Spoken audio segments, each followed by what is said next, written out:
Buenas noches.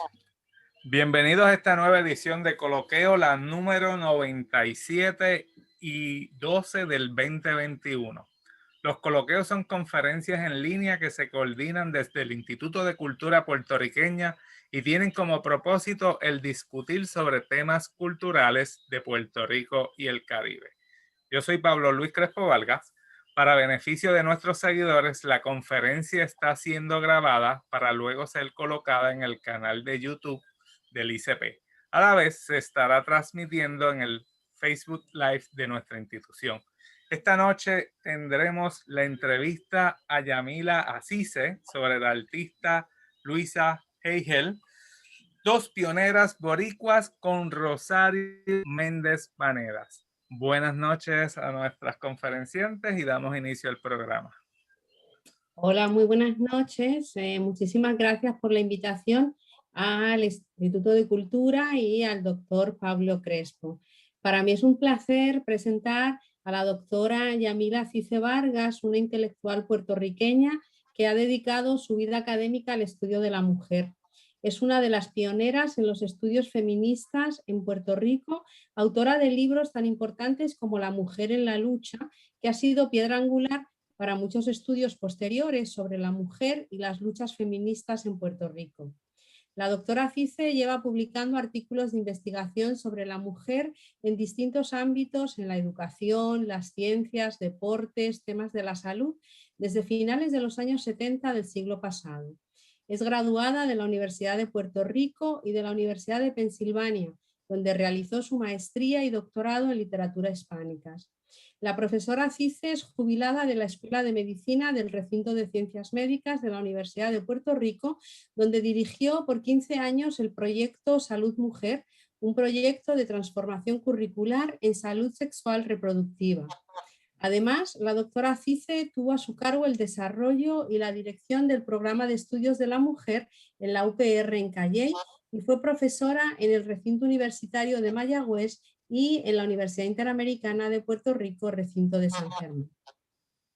En el año 2014 comenzó sus trabajos de investigación sobre mujeres en las artes, enfocada en la figura de Luisa Hegel Brunet. Sus hallazgos la motivaron a gestionar lo que fue la primera retrospectiva sobre esta olvidada artista, en la que se desempeñó como directora de investigación y curadora. La exposición Luisa Hegel Brunet, una artista completa, en el año 2016 se llevó a cabo en el Museo de Turabo. En la actualidad, la doctora Asise coordina desde la Liga de Arte el proyecto Pioneras y Transgresoras, Mujeres en las Artes en Puerto Rico. La doctora Asise es una investigadora incansable, comprometida con el rescate y la visibilidad de la mujer en todas las áreas, a quien admiro profundamente y reconozco su valiosa contribución al feminismo. Agradezco a Yamila, como la llamo cariñosamente, su disposición para realizar esta entrevista y el deseo de compartir con nosotros sus conocimientos sobre la artista puertorriqueña Luisa Hegel Brunet. Las dos protagonistas de la entrevista, Yamila y Luisa, son mujeres que han abierto caminos y han hecho avanzar la lucha por la igualdad. Le damos la más cordial bienvenida a la doctora Asise y quería comenzar la entrevista preguntándole cómo llegó a la figura de Luisa Hegel Brunet.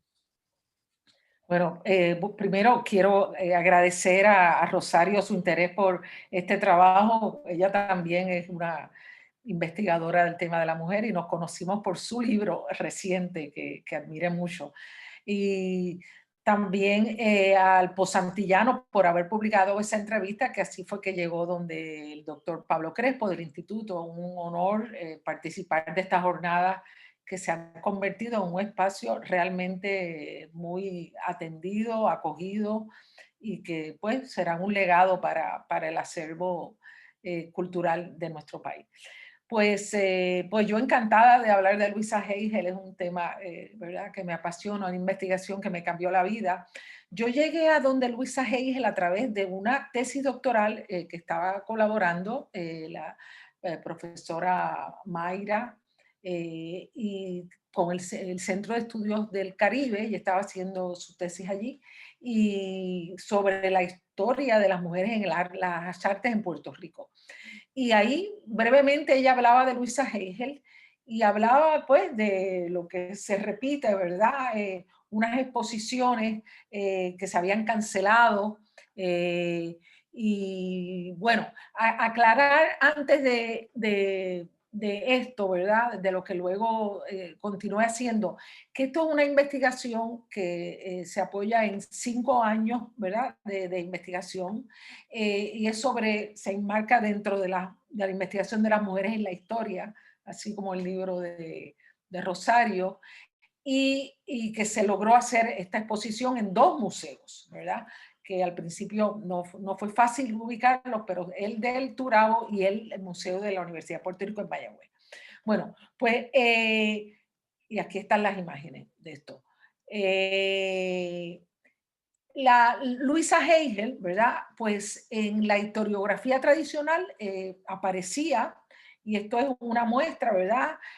Con este pasado, un alegado pasado de que se habían cancelado sus exposiciones por los desnudos. Este es un recorte de un periódico del 2008, cuando ella fallece, y ven que lo que se menciona, ¿verdad? Inmediatamente es el alegado escándalo. Eso a mí me llamó la atención cuando empecé, que era la bibliografía que manejaba la estudiante.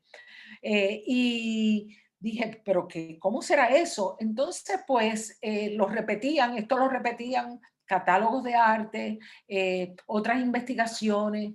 Entonces, estamos hablando, ¿verdad?, de cómo se fue cimentando una leyenda que terminó enterrando a esta artista y estigmatizándola dentro, ¿verdad?, de unos esquemas que eran totalmente incorrectos, ¿verdad? Y así que ese era el reto, ¿verdad? Recuperar a estas artistas. Esta es una foto del artista que se publicó en el 39 en el Puerto Rico Ilustrado, que como muestran, ¿verdad?, a una mujer fuerte, a una pose no tradicional, fumando y conversando. Es la entrevista que le hacen cuando expone por primera vez en Puerto Rico, ¿verdad?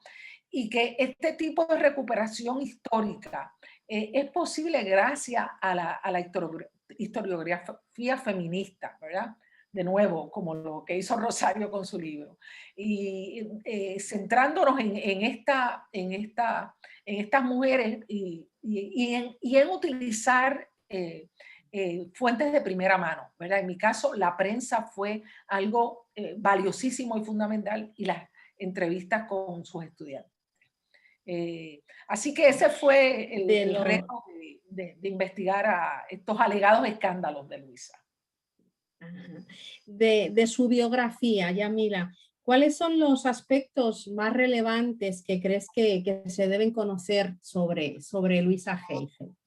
Bueno, Louisa tiene una biografía impresionante porque fue una mujer que viajó, que estudió a los 9 años, llega con su familia a Barcelona, en un momento en que en el instituto donde, ¿verdad? El instituto que finalmente hace sus estudios en arte era un centro importantísimo en toda Europa de diseño, de artesanías, textiles, artes, industria. Y ahí fue ella y se destacó, ¿verdad?, de una manera sobresaliente, y le acreditaron incluso 2 años en vez de 1 por la calidad de estudios que tuvo. De ahí pues va a Washington, y también tiene la oportunidad de establecerse, de estudiar en lo que eventualmente fue el primer museo de arte moderno en Estados Unidos, el Phillips Collection, que era museo y era también una escuela de arte. Así que de ahí va a Nueva York, ¿verdad? Entonces, donde estudia en el Art Students League de Nueva York en el año 37. Todo esto con su padre, ¿verdad? Su madre fallece en Barcelona, y por eso es que se van a Washington y luego a Nueva York. Y su padre fue su gran, ¿verdad?, admirador, y apoyó toda esta gestión de preparación de Louisa, ¿verdad? Y en Nueva York, pues esto fue algo que yo encontré en la Biblioteca Pública de Nueva York. sus primeros trabajos de escultura, ahí sale Luisa Primera, ¿verdad? Está en la lista, expuso con su profesor, que fue el español de Krefft, que estaba en Nueva York, ¿verdad? El que hizo esta escultura tan bonita de Alicia en el País de las Maravillas, que está en el Parque Central de Nueva York, pues ese fue su maestro de escultura, ¿verdad? Y así tuvo otro maestro sobresaliente. Y Luisa, pues también tuvo una, como artista, ¿verdad? Vemos cuando llega a Puerto Rico y expone, ¿verdad? En el año 39. Esto es parte de su producción que había hecho casi toda afuera, ¿verdad? Porque esta es una foto del año 39, que es cuando ella llega a Puerto Rico. Así que, y cuando llega a Puerto Rico, pues la causa una admiración, su obra se destaca en estas exposiciones, tanto en el Casino como en el Ateneo, que son las exposiciones que alegadamente habían causado estos escándalos. Pues no. Aquí la vemos haciendo una escultura que también es muy importante, que más adelante hablaremos más, la Virgen de la Providencia, porque Luisa fue también nuestra primera escultora moderna, ¿verdad? Yo la veo como, ¿verdad?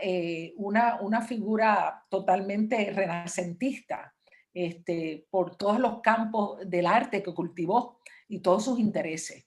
Te iba a hacer ese comentario, que fue una artista muy polifacética, ¿verdad? Cultivó distintas áreas, has mencionado ya la escultura, la pintura. ¿Crees que se destacó más en algún área del arte que en otra, o es más o menos el mismo desarrollo? Bueno, ella, o sea, todas las cosas que tocó como escultora, ¿verdad? Pues como dije, fue nuestra primera escultora moderna. Y eso es algo que no se ha reconocido tanto, ¿verdad? Sí se ha reconocido su contribución en la pintura, sobre todo al desnudo, ¿verdad?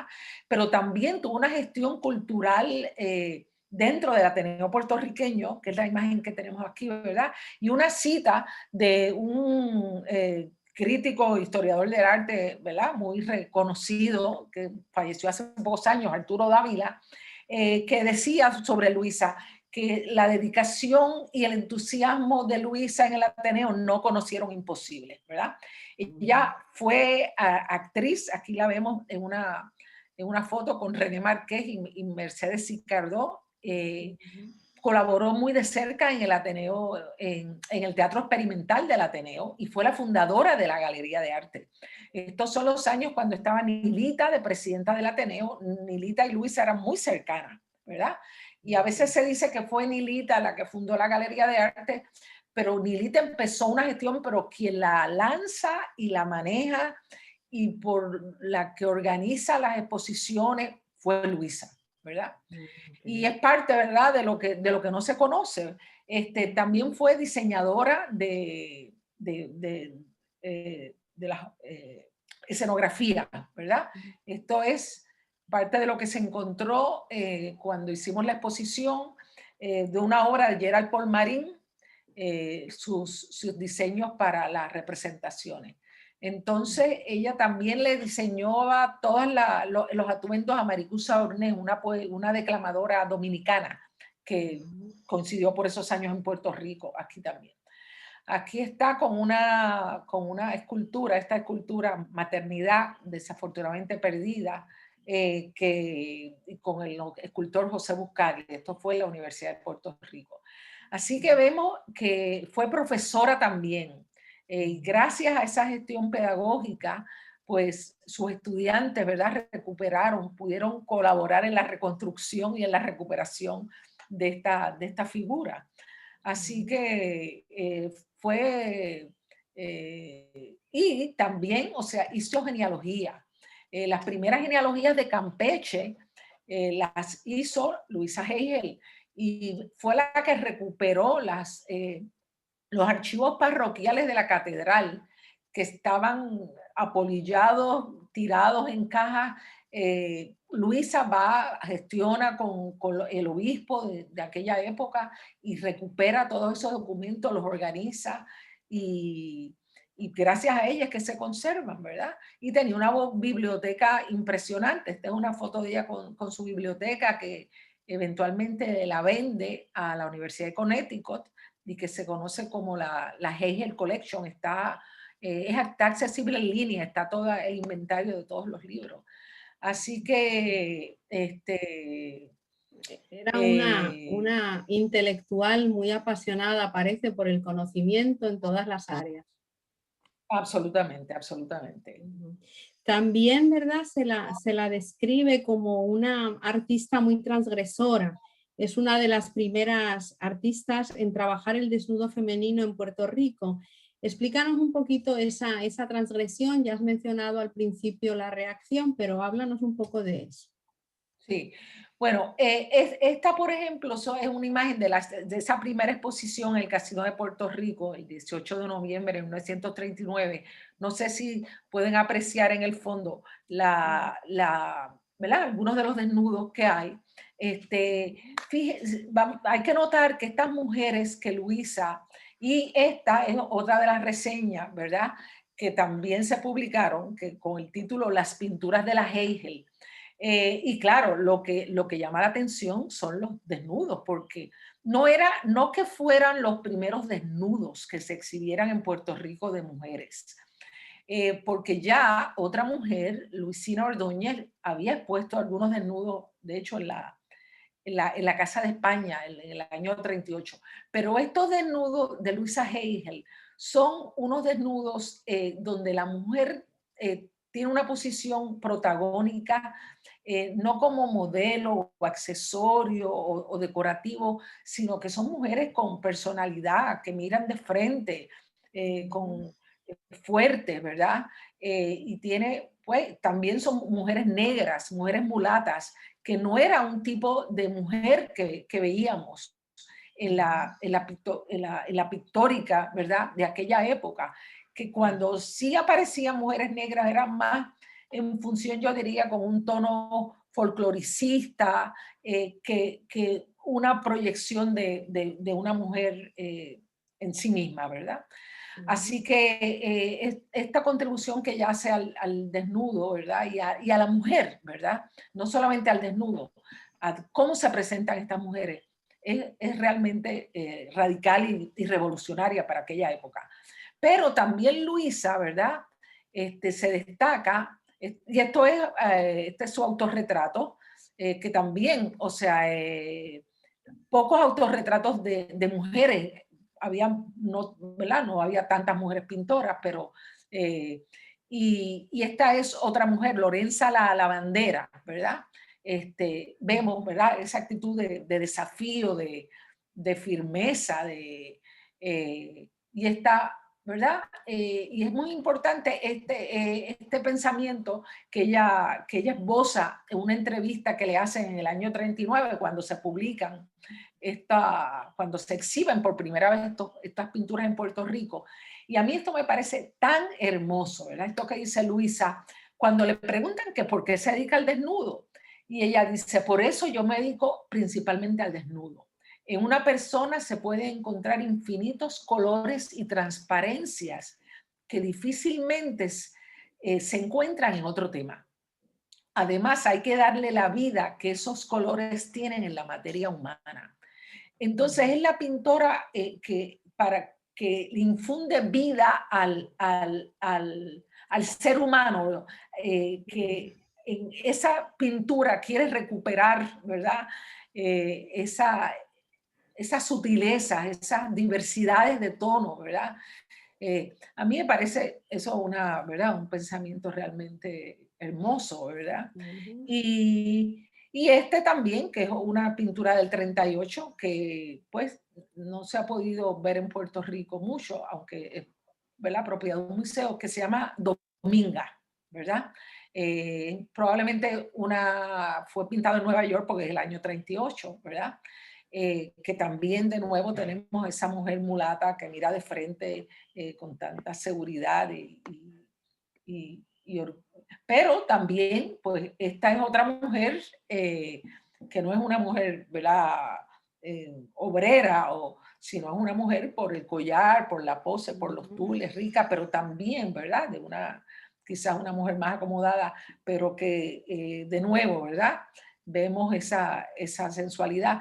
Y este famoso cuadro, ¿verdad? Que se llama Estudio Desnudo del año 39, que se exhibió en esa primera exposición y luego se vuelve a exhibir en el año 50. Y que, ¿verdad? Tampoco estuvo hace poco expuesto en el MAC, en la exposición que se está dando allí, que ahora anda en su segunda parte de anarquía en el deseo. Pero, ahorita hablaremos de esta pintura, ¿verdad? Aquí está Luisa de nuevo con la escultura, la mujer negra, una mujer también desnuda, pero vemos toda esa variedad de matices del desnudo que presenta ella en su obra, ¿verdad? Es Y aquí, interesante, sí. un Que reportaje son sobre mujeres muy reales, que Sí, son sí, sí, mujeres muy reales. sí. Entonces, bueno, entonces cuando decía que su transgresión no solamente es el desnudo o la pose de la mujer desafiante, segura de sí misma, mostrando su torso o ejerciendo su mirada, pero también Luisa fue transgresora en el arte religioso, ¿verdad? Y es una historia maravillosa esta, porque resulta que no sé si saben todos que la Virgen de la Providencia es la patrona de Puerto Rico, ¿verdad? Como también es patrona de poquitos sitios en el mundo. Es también en Barcelona, algunos pueblos la tienen como patrona. Y en Italia, es una tradición que viene de Italia del siglo XVI. Bueno, esta es una escultura que Luisa Hegel hace de la Virgen de la Providencia, ¿verdad? Y esta es cuando tiene el modelo en yeso en el patio de su casa, ¿verdad? Y esta es una cita, ¿verdad? De ella en el año 56 en una carta que escribe a una editorial en España con una reseña biográfica y dice: creo ser la única escultora en talla directa nacida en Puerto Rico. Y es cierto, ¿verdad?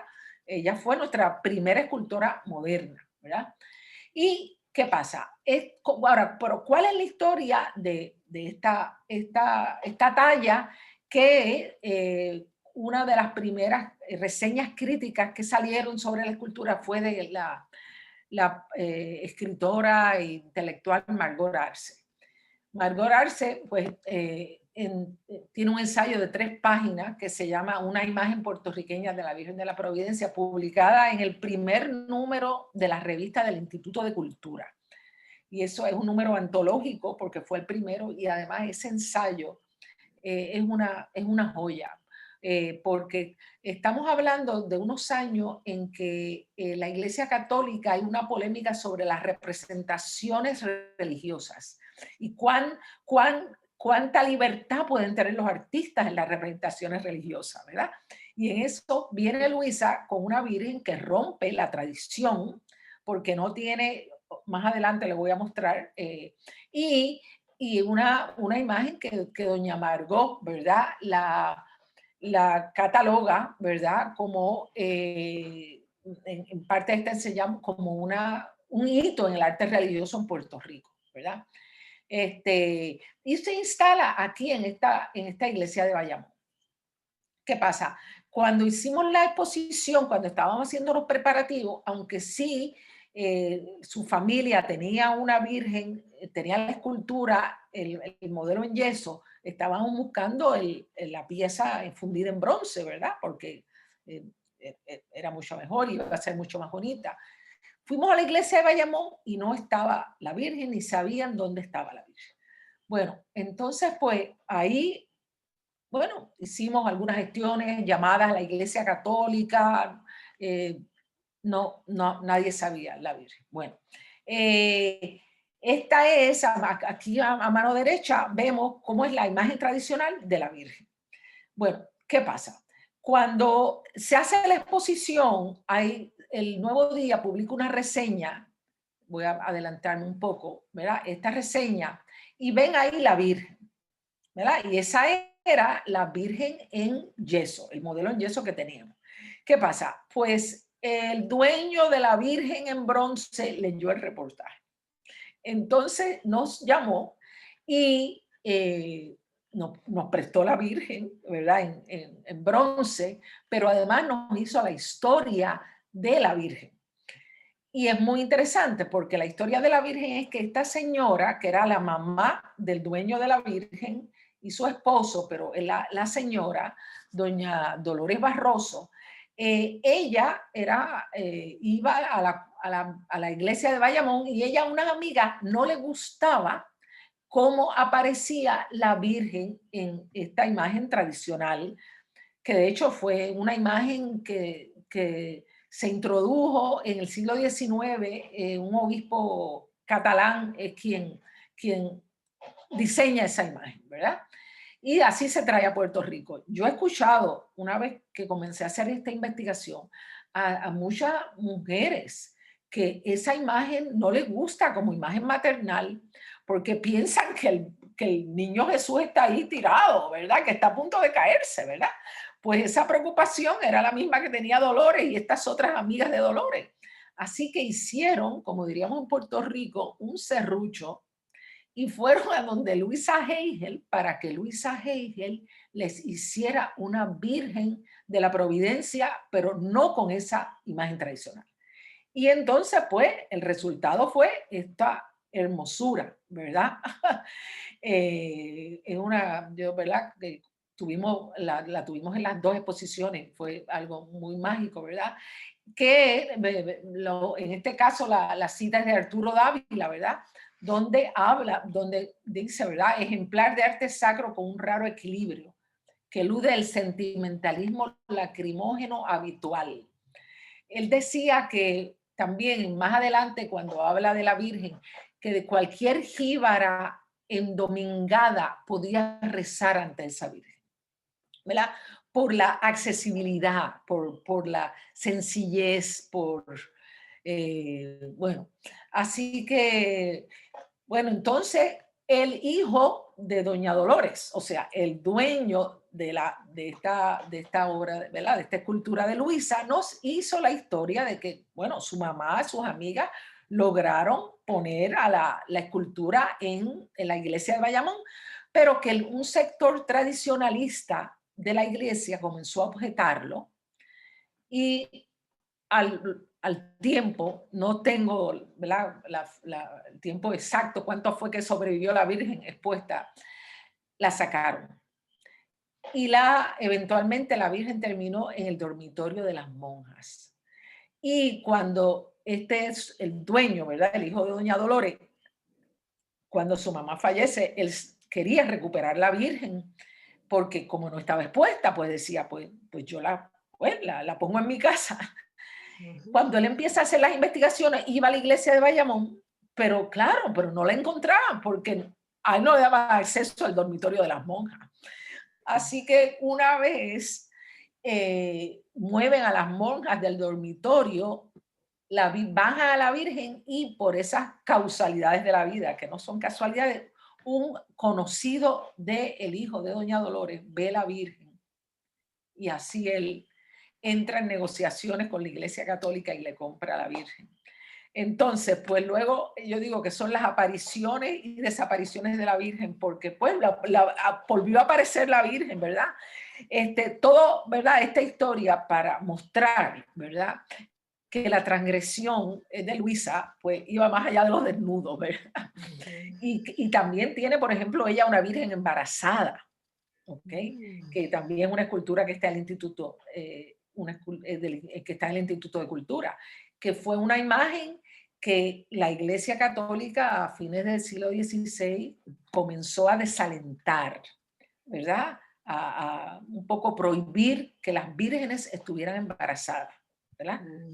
Así que vemos que Luisa, pues, donde quiera que se metía, ahí ponía esa mirada radical, transgresora, ¿verdad? Y ese fue el reportaje que provocó la aparición de la Virgen. Es curioso porque cuando el fotógrafo, la periodista estaba haciendo el reportaje y vino el fotógrafo a tomar foto de la Virgen, yo en son de broma le dije a la periodista, igual que aparece la Virgen, la de bronce. Y así pasó. Y así fue, y Así así que fue. por eso es una historia. Yo luego conocí ¿verdad? A este señor, al dueño de la Virgen, y me hizo toda la historia de su madre y fantástico. Así que ha sido algo muy, ¿verdad? Una recuperación con mucho sentido. Sí. Definitivamente la imagen de Luisa es mucho más maternal que la otra que aparece el niño con la cabeza, ¿verdad? Casi caída, definitivamente Exacto. ha hecho algo diferente. Bueno, entonces, y la otra muestra de transgresión, esta vez en el tema político, que esto es un cuadro que apenas se conoce de Luisa Hegel porque está en la colección, ¿verdad?, particular de su familia. Y que también fue muy curioso cómo apareció el cuadro, porque cuando yo estuve haciendo entrevistas, uno de los entrevistados, en este caso un vecino, me dijo, Luisa tenía en su casa un cuadro que decía algo de Coca-Cola, que a mí me encantaba. Y yo cuando escuché eso, pues dije, quizás este señor está confundido, porque no podía imaginarme un cuadro de Luisa Hegel que dijera Coca-Cola. Y así que con esa misma preocupación, pero bueno, lo escuché, ¿verdad? Y se me quedó ahí en la cabeza dando vueltas. Y cuando fuimos a visitar a su familia, nos sacan varios, ¿verdad? Los cuadros que tenían, fundamentalmente, ¿verdad? Algunos de desnudo. Y yo digo, y a mí me comentaron esto de un cuadro de la Coca-Cola. Y en ese momento se van y vienen con este cuadro. Así que, no, de momento, ¿verdad? Y entonces, sobre este cuadro, ¿verdad? Se llama Burundanga. Y Luisa escribe en esa nota biográfica que ahorita comentaba, que una nota biográfica que ella envía a España, una editorial española, ella hace la historia de que el título de este cuadro se lo pide prestado a Pález Matos, porque ella coincidía con Pález Matos, con Pedro Salinas, con varios exiliados españoles, ya hablaremos.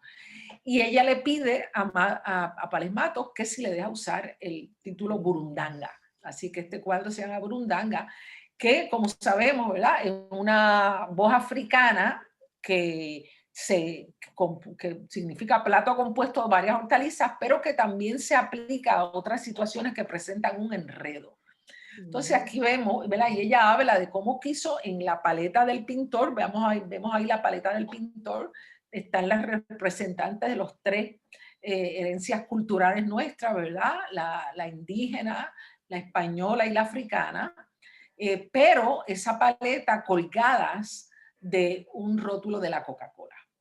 Entonces, Dorín Colón, ¿verdad? Que fue una de las personas que más me apoyó y me incentivó a que yo hiciera esta investigación, ha hecho un análisis extraordinario de este cuadro y cómo ella utiliza, Luisa, según muestra Dorín, unas proporciones muy similares al crucifijo, ¿verdad? Si lo vemos, ¿verdad? Así. Y bueno, es un análisis que nos ocuparía mucho, pero ha sido Dorín quien ha leído este cuadro y con más profundidad, pero que a nivel, ¿verdad? Inmediato percibimos, ¿verdad? Su crítica, ¿verdad? A lo que representaba la presencia norteamericana, uno de los significados de la presencia norteamericana en Puerto Rico. Y, y esto fue el año 53, que todavía no teníamos el logo del Instituto de Cultura, ¿verdad? Pero es como eso, como un logo que quiere presentar nuestra historia cultural, ¿verdad? De alguna manera. Así que, y eso, ¿verdad? De nuevo, pues recordemos que Palés es heredero, ¿verdad? De esa vocación antiimperialista antillana y sobre todo en ese poema de donde es la palabra burundanga, canción festiva para ser llorada. Así que, bueno, y Sí, ya has comentado un poquito que tenía esas tertulias, ¿verdad? Y a mí me interesa que nos hables de la relación de Luisa con los intelectuales republicanos españoles. Veo que tienes ahí algo también, incluso una imagen. Cuéntanos un poco. sí, bueno, como Luisa, su padre, ¿verdad? Su madre era de familia catalana, ¿verdad? Nacida en Puerto Rico y pues ya a los 9 años llegó a Barcelona a vivir. Pues sí tenía, ¿verdad? Afinidades e inquietudes y su familia dice que todos los españoles, o muchos de los españoles que llegaban a Puerto Rico, sobre todo esos intelectuales, pasaban por casa de Luisa y luego, pues con los pintores, pues hubo interés, intercambio. Uno de ellos fue José Vela Zanetti, un pintor exiliado en Santo Domingo. Y también el otro pintor con quien tuvo también más cercanía fue que le prologa su segunda exposición, fue Eugenio Fernández Granel. Que él escribe sobre esto, lo que es una segunda etapa que tiene Luisa cubista, y es Fernández Granel, pues se le conoce como el último surrealista español, pero fue una persona muy prominente e importante en la escena cultural de aquellos años, tanto en el Caribe, bueno, estaba exiliado en el Caribe, en México, Nueva York, aquí lo vemos con André Breton. Y también con Cristóbal Ruiz Pulido, que era otro pintor español, que hizo este retrato de Luisa, ¿verdad? Así que por ahí Luisa tenía, claro, todas las corrientes más radicales y contemporáneas de lo que estaba pasando en el mundo hispanoamericano, ¿verdad? Pero sobre todo casi más español que de América Latina.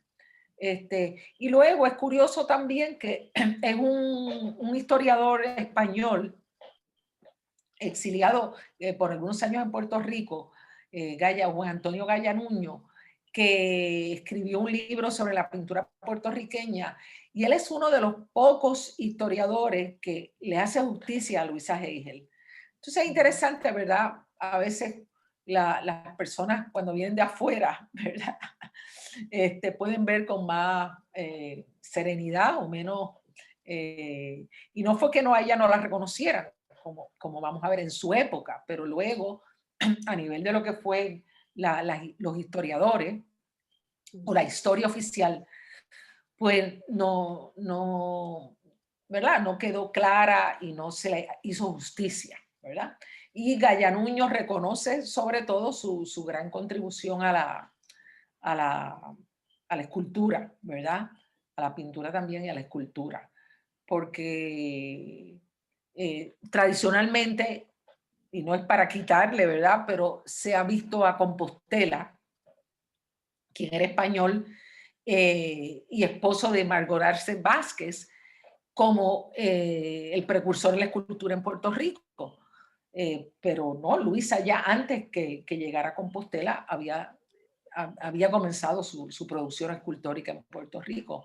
Pero como no se le ha dado esa visibilidad y esa atención en la historia, en el estudio, pues ha pasado lo que ha pasado.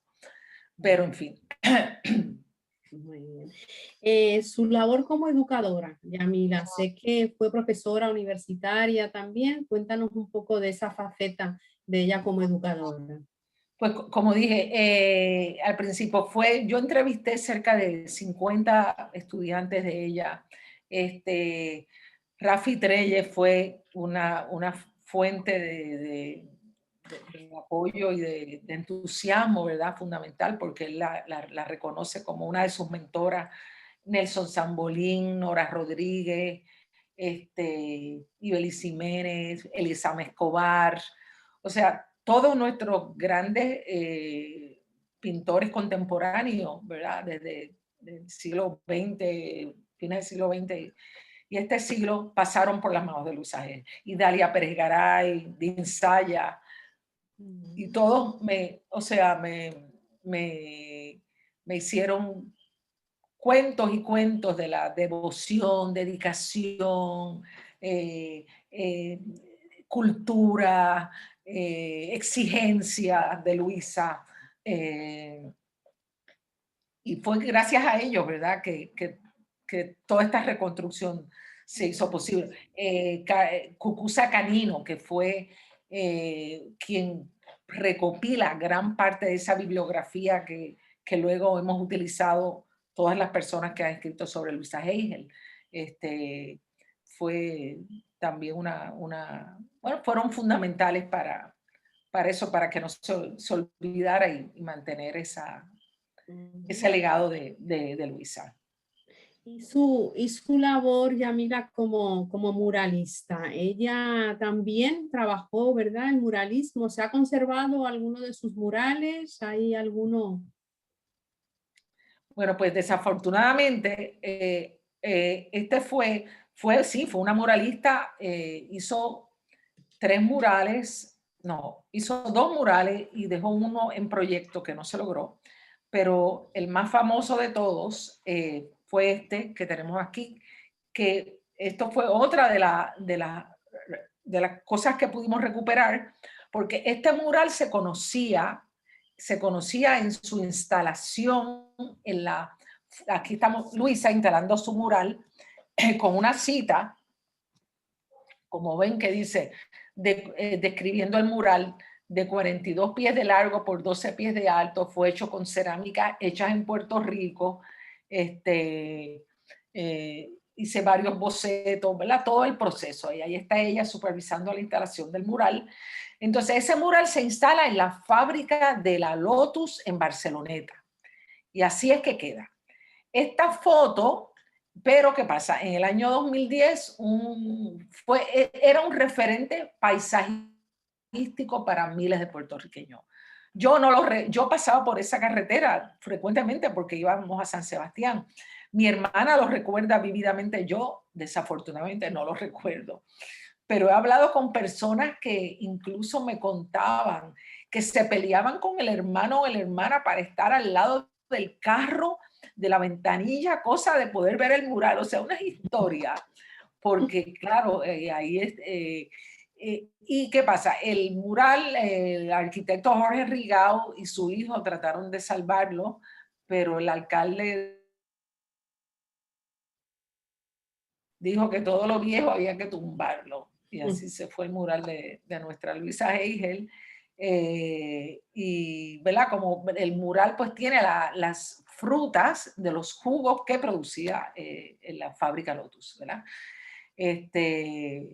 Y como ella decía, todo con cerámica hecha aquí, ¿verdad? Así que es una pena. Luego otro que ya se había destruido en los años 50 en Santurce, pero no sé qué tema tenía, no hay registro de ese. Y luego otro, que esto fue una información que recuperó su estudiante, Cucuza Canino, para el Ateneo de Puerto Rico, que se llamaba Patria y Cultura, y ella hizo maquetas de ese mural, pero nunca se pudo hacer. También diseñó vitrales, ¿verdad? Tiene una serie de vitrales sobre Oscar Wilde, sobre un texto de Oscar Wilde que son impresionantes. Así que, ¿verdad? Fue, ¿verdad?, lo que decíamos, tan versátil en todas las disciplinas que abordó. Ajá. Y ya mira, ahora mismo Luisa Hay es una artista reconocida en Puerto Rico, porque yo no había oído hablar apenas de ella, hay como una cierta invisibilización. ¿Fue siempre así? ¿Es de los últimos años? Bueno, no. Primero, decir que el caso de Luisa Hay no es un caso aislado, ¿verdad? Rosario lo sabe muy bien y lo mostró con su libro. Y es, ¿verdad?, un caso emblemático de las mujeres en la historia del arte. como en otras partes de la historia, pero en el caso de la historia del arte vemos, y hay casos más recientes que son mujeres que sean, el caso de Camille Claudel o de Artemisia Gentileschi, que se les reconoce más o se les recuerda más por el estigma que por la obra. Entonces, en el caso de Luisa, lo que encontrábamos en los periódicos, ¿verdad? De eso, cuando fallece o en algunas historias era lo del escándalo y lo de, bueno, que además no era cierto. Así que se le estigmatizó con eso. A Camille Claudel la estigmatizaron como la amante de Rodin, sin estudiar la obra tan inmensa y valiosa que tiene esa escultora. Y Artemisia Gentileschi, que recientemente hubo una retrospectiva en Londres, también, ¿verdad? Porque se la recuerda más porque si la violó el amigo del padre, y bueno, pues eso pasó, pero luego el detalle, la discusión sobre el arte y lo que han aportado, pues no se les presta tanto. Así que no, Luisa, estamos tratando de recuperar, porque la verdad es que en su época, ¿verdad? Y esto hay que repetirlo, como vemos aquí en estos recortes de periódicos, pues fue la gran sensación, yo digo, fue la gran diosa de la cultura, ¿verdad? Aquí también Edna Cole también la reconoció, porque esta es una foto de la galería de Edna Cole, porque, ¿verdad? Un talento evidente. En las revistas se publicaron su foto. Aquí, esta pintura que ganó un premio en esa exposición que comentábamos, una exposición al aire libre en el 1950, y gana un premio, pero no se lo dan, pues, probablemente porque era un desnudo, ¿verdad? Entonces, hay una obra, esta obra está en el depósito, o sea, todas estas obras están en los depósitos de los museos, ¿verdad? Entonces, esta es la Carmen Ibarra, una mexicana que fue esposa de pintor Alfonso Arana, que también era muy amigo de Luisa. Y esta obra es de una colección particular, pero esta, ¿verdad? Esta fue la revista del Puerto Rico Ilustrado cuando le hace un reportaje espectacular que se lo hace Jorge Fonsaldaña cuando era... pero pues están de nuevo. Entonces, aquí vemos la Virgen, pues está en una colección particular, pero por ejemplo, por el caso de Dominga. El caso de Dominga, pues es digno de comentar porque es una obra que han reconocido, ¿verdad? Los propios curadores, está en el Museo de Arte de Puerto Rico en el depósito. Entonces, se ha sacado en algunos momentos, pero no hay ninguna obra de Luisa Egel en una colección permanente, de ningún museo, ¿verdad? Y en la colección permanente que hay ahora en el Museo de Arte de Puerto Rico, la pintura que está no es la de ese museo, sino que se la pidieron prestado a otro museo, al Museo de la Universidad de Puerto Rico. Entonces, quizás porque es un desnudo, no lo ponen. O sea que todavía hay esa resistencia, ¿verdad? Cuando el desnudo es tan fundamental, o sea, sin desnudo no hubiera historia del arte, ¿verdad? No hubiera porque era lo más fundamental, ¿verdad? Y pues en el caso de Dominga, cogimos, ¿verdad? Un grupo de cerca de 200 personas, nos unimos, hicimos una comunicación al Museo de Arte de Puerto Rico, solicitándoles que lo pusieran en la colección permanente, porque es un museo es un cuadro que tiene el museo y que no hace falta traer otro cuadro de otro museo cuando este cuadro es tan importante por tantas cosas, por el desnudo, porque es una mujer mulata, porque es un tipo de mujer que no encontramos en la práctica puertorriqueña, porque es un buen desnudo, no es porque sea un desnudo, ¿verdad? No. Fue un donativo de Tina Hills, de la Fundación Ángel Ramos, al Museo de Arte de Puerto Rico, y los mismos críticos, ¿verdad? De arte,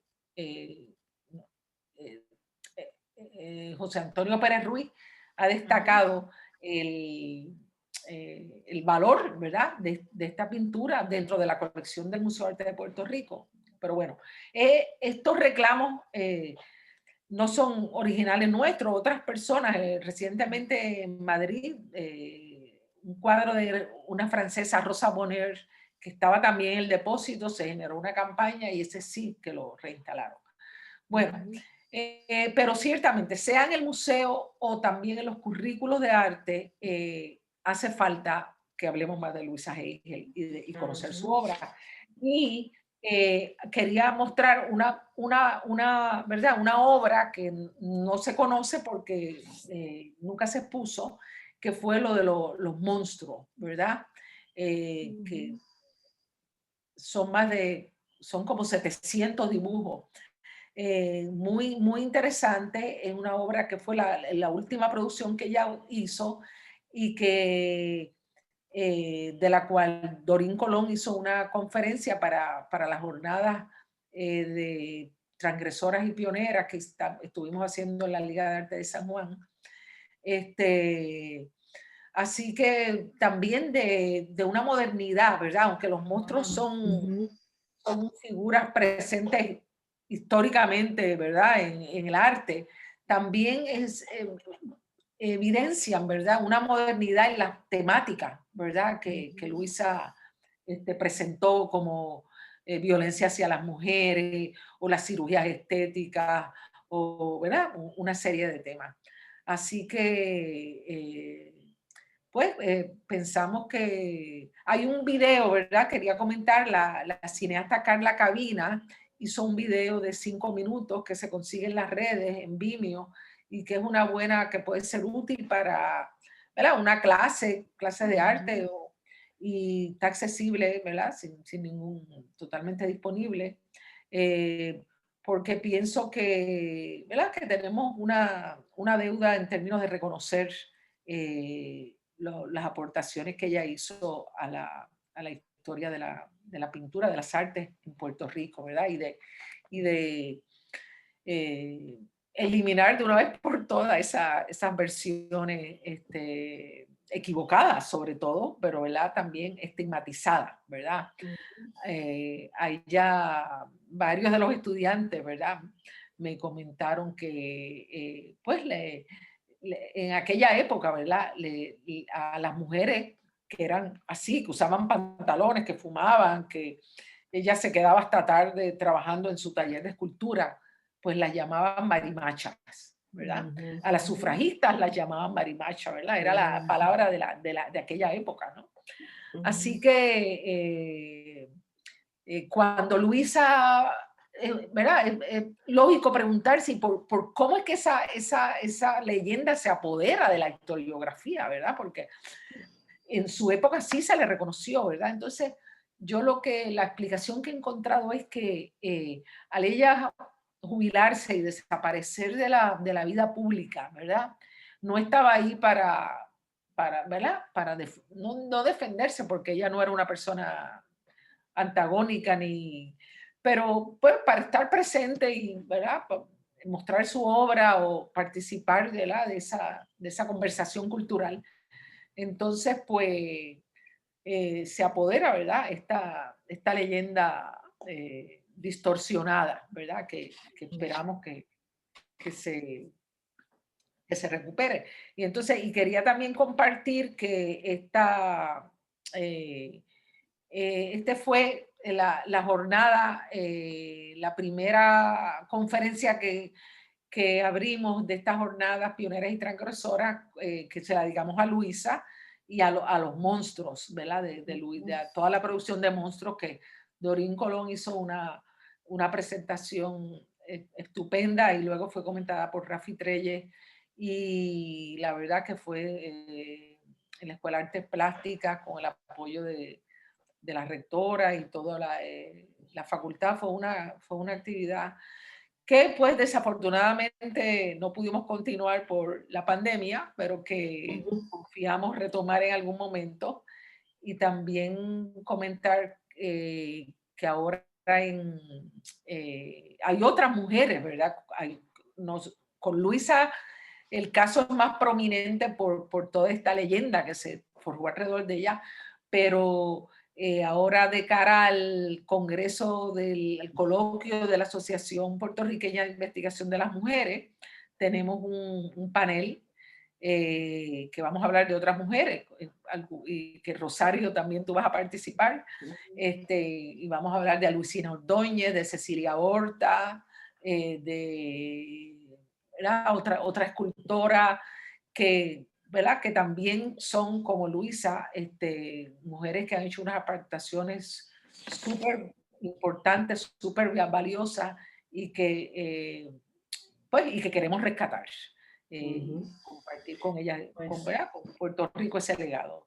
Pues muchísimas gracias, Yamila, por compartir con nosotros todos esos conocimientos sobre la vida y obra de Luisa Heigen, por rescatarla del olvido historiográfico y verdaderamente todas esas imágenes que has compartido con nosotros y los artículos del periódico, pues nos dan una idea más real de quién fue ella. Definitivamente su aportación a las artes plásticas debe ser más reconocida y apreciada, ¿verdad? Así que vamos a ver si lo logramos a través de todas estas presentaciones. No sé si, Pablo, hay alguna pregunta o algún comentario que quieras hacer. Yo creo que queda poco tiempo ya. Sí, para empezar, gracias Yamila, Rosario, excelente exposición. Los comentarios que se pusieron en las redes, que escribieron en las redes sociales son bien positivos. La gente necesita este tipo de programas, ¿verdad? Y cuando digo programa no me refiero a coloqueo, sino a este contenido que es tan valioso y tan importante conocer. O sea, esto es un personaje que, bueno, yo conocí un poquito de ella, pero yo estoy seguro que mucha gente desconoce tanto de Luisa como de otros seres que hemos tenido la dicha de tener aquí en Puerto Rico y de manera universal, y que por razones discriminatorias, razones que podría decir hasta idiotas, porque a veces confundimos, ¿verdad? Como sociedad confundimos lo que es arte con otro tipo de expresiones, y eso lo que denota es pues falta de conocimiento. Nuevamente les agradezco grandemente. Si quieren les puedo dar un espacio para que den unas últimas expresiones antes de pasar a la conclusión del programa. Y gracias. Yamila, ¿tienes algo más que añadir sobre Luisa? Yo sé que tienes mucha información. Si quieres finalizar con algo, parece que hay unos minutitos. Bueno, a decirles que el catálogo de la exposición se puede conseguir en línea por ISU, ¿verdad? Y ahí van a ver, hay un ensayo, el ensayo curatorial mío que narro esto, pero con más detalle. También hay artículos de la profesora Carmen Teresa Ruiz, de Nora Rodríguez, artista, sobre genealogía. En fin, es un volumen muy valioso con las reproducciones de las obras que utilizamos. Y también recordarles, ¿verdad?, que si les interesa más el tema, vamos a tener el 18 de marzo por Facebook Live desde la Universidad de Puerto Rico en Utuado, ese panel en que hablaremos en ese momento de Luisina Ordóñez, Rosario va a hablar de Cecilia Horta, Rosario y Marielba Torres, y luego María Elena Perales, la escultora, va a hablar de Ana Margarita Basó, que es otra escultora de grandes méritos que también está totalmente olvidada en nuestros días. Así que... Te iba a preguntar, mencionaste ya brevemente, pero para tener acceso a la obra de Luisa Heigen, ¿dónde la podemos encontrar? Por ejemplo, a mí me llaman la atención esos dibujos que mencionas. ¿Dónde podría ver yo esos dibujos? ¿Cuáles? Los de los... Los de los monstruos. Ah, no, eso, pues, eso de momento en el catálogo hay un artículo de la doctora María Teresa Ruiz Fischler sobre los monstruos. Entonces hay algunas reproducciones, pero muy pocas. Pero hay algo, ¿verdad?